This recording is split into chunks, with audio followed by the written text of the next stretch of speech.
Do not adjust your monitor. What you are looking at is Rust being played in ultra graphics at 70 frames per second on a small, tiny tablet personal computer. This is the Asus ROG Flow X13, a tiny, minimal 13-inch laptop that is no larger than a small Red Bull can. It is a smidge thicker than a mechanical pencil. I know, I've heard the story. Mechanical Pencil! A beautiful, tiny personal notebook that is packed with features. It has a Ryzen 9 8-core CPU, an onboard 3050 Ti GPU, a vivid, bright 4K touchscreen, the ability to fold over and become a tablet PC, and the ability to switch over to an RTX 3080 using this bad boy. Yes, the Flow X13 comes with an external 3080 GPU, turning your tiny personal laptop into an absolute nuclear warhead, expanding the ports and giving you the ability to turn this little machine into a complete desktop solution. This is the Flow X13. Now you're probably wondering to yourself, why on earth would you need such a tiny computer to have a Ryzen 9 CPU and an RTX 3080? Well, tell you what, one of the perks are I'm in my yard having a cigarette because I'm not allowed to smoke inside the house, and while I wait for my Rust to load, I can just chill outside with my little laptop. So it's pretty cool. The light's terrible because the sun's busy going up, but you know, kill some of the loading time. What I'm going to do is I'm going to run a test on three things. Okay, firstly, I've got my 3080 that is fully disconnected, unplugged from the laptop. I've got my 3050 in here, the RTX 3050, and it is currently not plugged into anything, as you can see. No cords or hidden things. So at the moment, it is on full 100% battery and Wi-Fi. I'm going to test three things. I'm going to test on 3050 on battery, on 3050 on charger power, and then I'm going to test on charger power with 3080 and see the three differences if you can game quite literally on the go or plugged in at the office or, you know, at a mate's house. And then thirdly, firmware updates, okay, later. And also test how well it games on the 3080 solution, because I know that this 3080 isn't as powerful as a traditional desktop 3080 for obvious reasons. It is high bandwidth, but obviously you can't expect an external 3080 to perform as well as a desktop 3080 plugged into a desktop motherboard, you know, that type of thing. Y'all gonna make me act up. Okay, so a couple of things to mention. First of all, I got a mouse pad.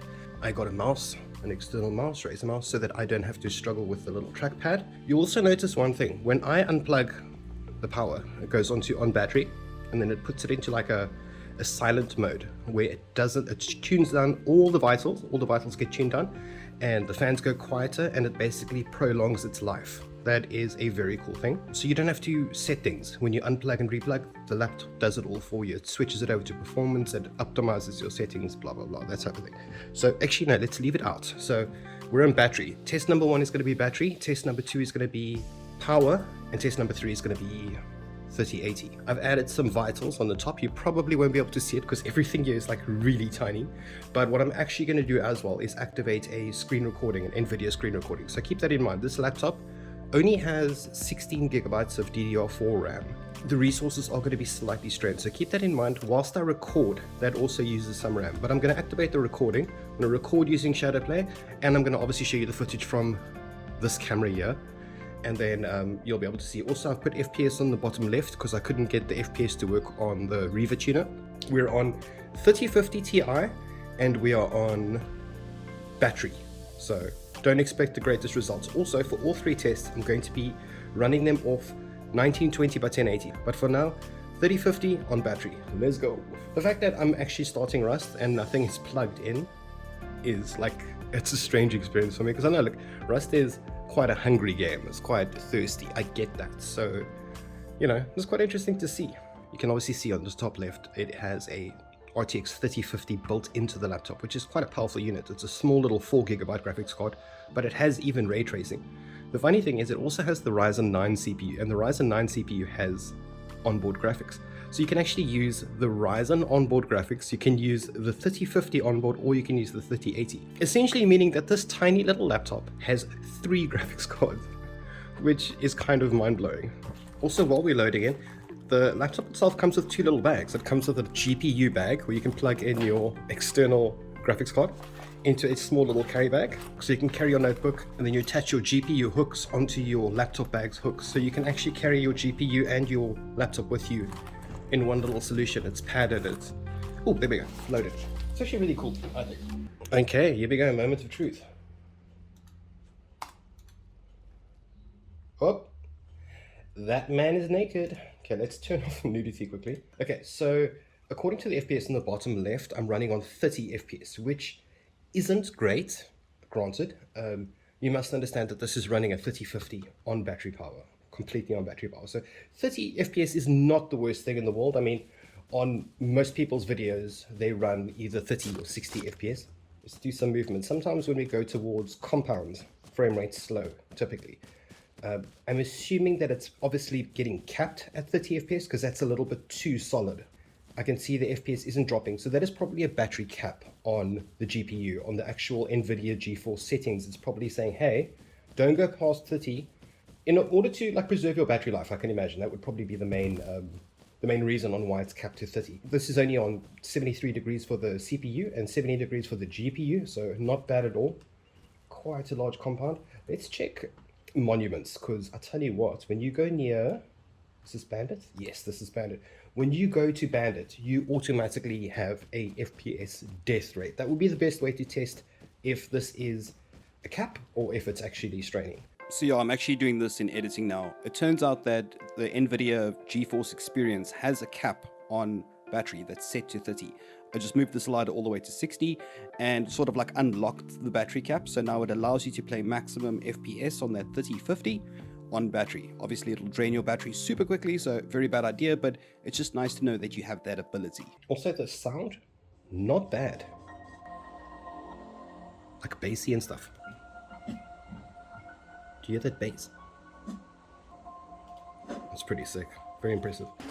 Okay, there's your proof. The fact that I'm at Bandit Town and the FPS hasn't dropped, that is a definite sign that that's a cap. What I'm going to do now is switch over to the power, to the actual fixed power on the 3050 and see how it performs. Remember, I don't have to change any settings because it auto-optimizes everything. Okay, it's on power. Immediately the FPS raises to like 53. Oh wow, look at that graphics change. My good lord, the smoothness. My lord, that is smooth. I mean, like, it's not the best, you know, 50 FPS, but like, write in the comment section of this video if you can, good sirs. What FPS do you get on your machine? Leave your specs, leave your FPS. Let's compare, because for a 13-inch laptop that's getting 55 FPS at Bandit Camp, is kind of staggering in my opinion. With the graphics set on 6, let's be honest. As I look at it now, it feels perfectly smooth enough to enjoy, and I'm at literally the most frame-consuming monument on the map, and usually everything struggles here. Let me go inside the gambling hall. Usually it drops there as well sometimes. As I went into this room, this area, it dropped down to below 50 for the first time. Okay, that makes sense. It's all that lighting and all the activity inside this room that usually makes the frames drop, but honestly, the fact that this is a 3050 on a tiny little 13-inch laptop is kind of staggering. So, very cool. The main test that everybody wants to know is, how does this thing perform with its external 3080? Now, over here is the power, like I mentioned, and the power is also part of the external 3080's connection. So when I plug in the 3080, I need to first unplug this. So I'll unplug this, and then part of the 3080's cord is the power. I can plug this in to wall, and then when I plug in the 3080 provides the laptop with the power. It's very, very cool engineering, the fact that they didn't have to add more ports for this. So I can plug it in here, or when I plug in my GPU over there has got the power right over there. Okay, so now we plug in the 3080. I didn't even notice that before. It's a card slot, an SD card slot. So it sort of like turns your whole computer into a bit of a workstation. But anyway, okay, so I've got my 3080 over here. Gonna plug the little connector in. Plug in the connector. I see a little white LED there. It puts it in performance mode. I'm gonna dock it. There we go. Activate the ROG XG mobile. Click OK. Okay. So now it has a loading process, because remember it's got the 3050 setup. It has to completely change everything over to the 3080. It has a bit of a process, unfortunately. However, it is not that long, so it's not really a big deal. If I go back to my Armory crate, you'll see now at the top here, it is now set up as a NVIDIA RTX 3080 16 gig graphics card. The fact that you have an eGPU that backwards displays your 3080 signal, because you do get aftermarket external GPU solutions, but you have to plug a screen into it. It doesn't send the signal back and have it used here. So that's a very cool feature. The fact that this is now a 3080 machine, the screen itself, even with your 60 hertz, it's a 3080 screen. Let's fire up some Rust and see what the results are. Okay, we are back. We are on the 3080. It's a little bit warm, not very warm. Added benefit, the laptop got really cool. So I think it's completely flipped over to the other GPU solution. Got me some nice coffee. Okay, let's go. Respawn. Oh, wow. That is epic. I'm on 97 FPS at the moment. Good lord, look at that, 100 FPS. Visually, this is just stunning. Oh wait, let me activate my on-screen recording as well. Sorry about that. Apparently we have a phase member on the server. That's pretty impressive. Didn't realize that phase members played Rust. Oh, this is liquid, eh? Oh, I hear a gunshot. Also, I'm playing with laptop audio, so I have no idea where the shots are coming from. I don't have my headset on. Okay, so I see the FPS has dropped to like 70, 68, 69. It's not as impressive as I thought it would be, to be totally honest. I mean, I expected like at least to stay on 100 with that external GPU. I guess it's just the mystery that is Rust. Rust typically struggles to perform on any machine. Fuck, that new skin looks epic. He deserves it, well done. But yeah, the FPS is on 65. It's smooth, don't get me wrong. It's absolutely smooth and wonderful and lovely, but I don't know, I think I just expected more. Very difficult though, because Rust is, like I said before, notoriously difficult to run. It's a difficult game to run, so to get an accurate measurement on this, I probably have to load up a different type of game that is more GPU dependent. So let me fire up Apex quickly. Okay, so we're popping up Apex. I love Apex. It's like my go-to game for when I just need to sit and relax and have a good time. This is clearly running at 4K resolution. This is 4K. It's so incredibly clear. It's actually disgusting. Like when you really go up close, that visuals, it's so clear. So first of all, it's on 4K, literally 4K. I'm not going to test it on... Should I test it on 4K? You know what? I'm going to test it on 4K. And everything else looks like it's on pretty much max. I'm actually blown away by the fact that this is actually 4K on such a small screen. So yeah, all the settings are maxed. I'm on 4K running the RTX 3080, which is starting to get a little bit toasty. Let's check how it works. I'm on 76 FPS in the menu. I understand 4K now. It is so clear. Like, I move my face right up to the camera, like right up to the camera. I can't see a single pixel. This is so clear. Like, I'm not somebody that like wants to game in 4K, but this is the first time I've actually seen a game in actual 4K when I've gone close up to the screen, and that is staggering. Like, the pixel density is so, it's so clear. Like, there is no blur. And look at that. If you guys, well, I'm going to probably have to zoom in on editing, but at the moment I'm on 4950. When I land and I'm trying to get weapons, then you want to look at that little FPS count at the bottom. I might, like I said, have to zoom in because it's very difficult to see. It's so tiny on 4K. But yeah, the performance is looking great. Okay, I'm getting 70 FPS on 4K at Ultra. That is just absolutely nuts. I'm playing with a non-standard mouse. I don't use this mouse typically. 80 FPS on 4K Ultra? What?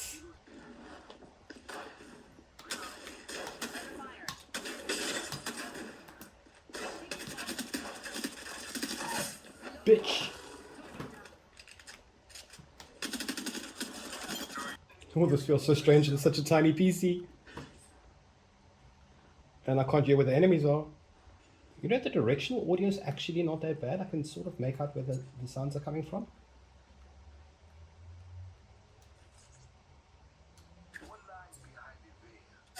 Oh! Oh my god! Oh my god, that was greatness. I need to go off my TV.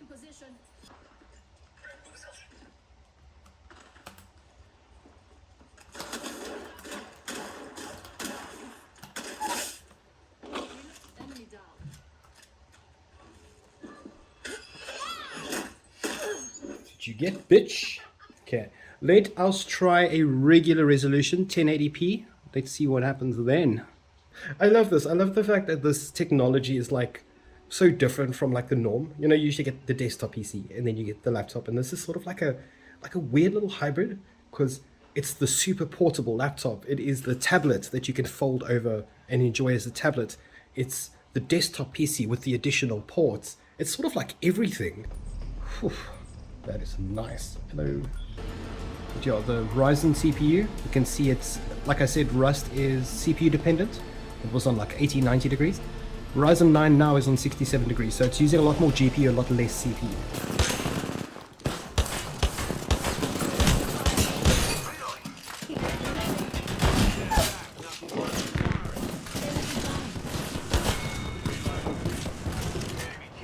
Click OK to deactivate and then safely remove the device. Okay. Okay, so it like loads it into place. I can imagine because it's literally shifting chipset drivers from one to another. I get that. That's cool. Same procedure when you add and remove the external GPU. But honestly, if I'm using this as my Rust main machine, I'll probably just keep it on the 3050 Ti. These are available separately. The ROG XG Mobile is deactivated. It is now safe to remove the device. Okay, so unlock. There we go. And then just pop it off. Okay, so it switched over to battery because my GPU, remember, is my power supply. So now I need to plug in my power supply again, which is on the other side of the fucking house. But let's do the 3050 battery test on Apex quick and then see how it goes. 44 FPS at the moment, and I can feel it. It is definitely not 100 FPS. Oh, solid. This is literally, you can see, not plugged in, and I'm getting 60, 70 FPS on Ultra at 1080p on battery power, no less. Actually staggering. Okay, so this is how I would typically have my setup. I'll have like my main monitor. I've got my wireless keyboard, my wireless mouse. I've got my nice mousepad, and I've got my 13-inch Flow X13 plugged into my 3080. Obviously, all my peripherals now have the ability to plug into the GPU thanks to those additional ports. And as you can see by the FPS counter on the lower left-hand side, it's running really good. Like, really good. I've turned everything to absolute max. Ultra performance, everything max. It cannot go any higher than this. And I mean, come on, it's beautiful. It's absolutely beautiful. I thought there would be certain negatives, but clearly not. Look at that little starter base for me. The way that it's performing now, looking at the FPS, looking at the visuals that I'm physically seeing, it's very impressive. I can definitely use this as a solution. You might find that a device like this is, because of its gimmicky nature, is very expensive. I don't know what it is. Honestly, this thing alone with just the 3050 blew me out of the water, performance-wise, frankly. So even if you didn't have the external GPU and you just had the small little internal 3050 and used that as your workstation, the frames have shown that it's beautiful. Good God. The frames have shown that it's definitely sufficient to hold your own as a gaming standalone machine. Okay, when I'm done with my gaming session, let's say I need to leave my home now. Do you want to deactivate ROG XG Mobile? Absolutely. Disconnect. Come on. There we go. 3050. So now it's successfully flipped over to 3050. I can literally go like that and unplug the GPU now. On battery, look at that. And now I can take my machine with me to the office, to a mate's house, and the fact that it's so small and so light and so like metal and pretty, I kind of love it. Like, it's gimmicky, I get it, but I kind of freaking love it. Like, check this out. That's another thing. I'm leaving, I'm going somewhere. I'm gonna take my cute little bag that came with the product. It's literally just the size of the laptop. I don't even know. Check how small that is. But like, even the zipper, it like makes it fully disappear. Check that. Like, it's like the small things, I love shit like this. So you got your little baggie, your laptops in there. You can literally charge it off a power bank. You can charge it off your phone charger if you have a USB Type-C. And then Obviously, like I mentioned earlier, you even get the 3080 bag, so you can still take your little 3080 with you if you do want that extra power on the move. I thought at first it was gimmicky, I really did, but when I've put it through its paces now and I've sat down in desktop mode and I've tried the 3080 and I've tried even the 3050 inside here, this weak little 3050 turned out to be not that weak. Is it cool? Yes, it is very cool, if you can afford it. Are there things I don't like about it? Absolutely 100%. Let me get into that. Okay, so let's talk about things that I don't particularly like. One, like I mentioned before, my number one problem is the 60 Hz screen. It is 4K, that's cool, but 60 Hz is a little bit slow for me when I'm actually mobile gaming. So I guess it's not a problem, because if you are mobile, you're probably going to be gaming on 60 FPS anyway with the 3050 card. So like, I get it, but I would probably take a smaller resolution with a higher refresh rate. That would be my main thing. The other problem, well, not really a problem, it's more of a why didn't they, is the keypad. So if you look, the keys are white, they're underlit white. There is no RGB on this keypad, it's only white. Now, for someone like me, that's not a problem. I don't really use RGB anymore, it's a bit old school now, but some people do like to have like a yellow mouse pad or rainbow, whatever they want. Some people like that. This doesn't have any form of RGB. And probably the final thing I don't like about the machine is the fact that it's got 16 gigs of RAM. Now, 16 gigs of RAM is totally fine for everyday use, but if you're going to crank a couple of things, Rust in particular uses a lot of RAM. Video editing uses a lot of RAM. I think adding more RAM would be a good idea for Asus, if I had to be totally honest, but 16 gigs, in my opinion, in 2021 is just certainly not enough. It should be more. So yes, the half a terabyte, good for a hard drive, that's sufficient, I guess. The problem is the 16 gigs of RAM. If they had maybe made it 32 gigs or even 24 gigs of RAM, that would have been a little bit better. But having said that, during the testing, I didn't feel any problems with having 16 gigs of RAM, even while screen recording and playing Rust, who is very like memory intensive. Having said that, this is a fresh install. This has got 4 games on, and that is it. So yes, I guess, once the machine gets a little bit more clogged with files, it's going to perform a lot worse. I get that. But as it stands right now, it's performing sufficient on 16. But for future proof, definitely 24 or 32 gigs of RAM, 100%. I definitely see myself buying something like this if I were to start traveling again, after COVID stops and stuff like that. It is very attractive. I mean, let me show you my laptop quickly. You guys want to see my laptop? Check my laptop. This is my laptop. And this is the X13. So yeah, this is quite a difference. Which one would you guys prefer to travel with? The one that is half the size of my laptop? So this is my personal laptop. This is like my daily driver, and this is the X13. You can see the size difference is quite staggering. This is a 60 Hz screen. This is a 300 Hz screen. This has a 3080 built into it, 16 gig 3080. This one obviously has the 3050 with the external. Interestingly enough, they both use Ryzen 9 5900HS CPUs. So identical CPUs on both units, identical GPUs in certain instances. And if you had to be honest, I mean, which would you guys want to travel with? I can't believe the size difference. Which unit would you guys like to travel with? The one that is, like a little notebook diary, or this absolute monstrosity? Look, I love this machine. This is like the best computer I've ever used in my entire life, and it's lovely. It is just... Yeah, exactly. They are two separate beasts. But I'll be doing a review on this machine itself, because this one has quite a few features that this one doesn't have. Bigger RAM, bigger storage, bigger everything. But I hope you guys enjoyed the review on the X13 Flow. Honestly, quite pioneering, quite an innovator. The fact that you can dismantle this machine and separate it from a desktop to a pocket gamer, very cool. Anyway guys, thank you so much for watching. I appreciate your time, and don't forget to smash that like button. A big shout out to my darling patrons. Thank you so much for your support, ladies and gentlemen. I absolutely appreciate you guys. I do apologize for being quite distant lately, and my beautiful daughter was born, and I'm trying to spend as much time as possible with her. Thank you for your encouragement. Thank you for your support. I love you lots.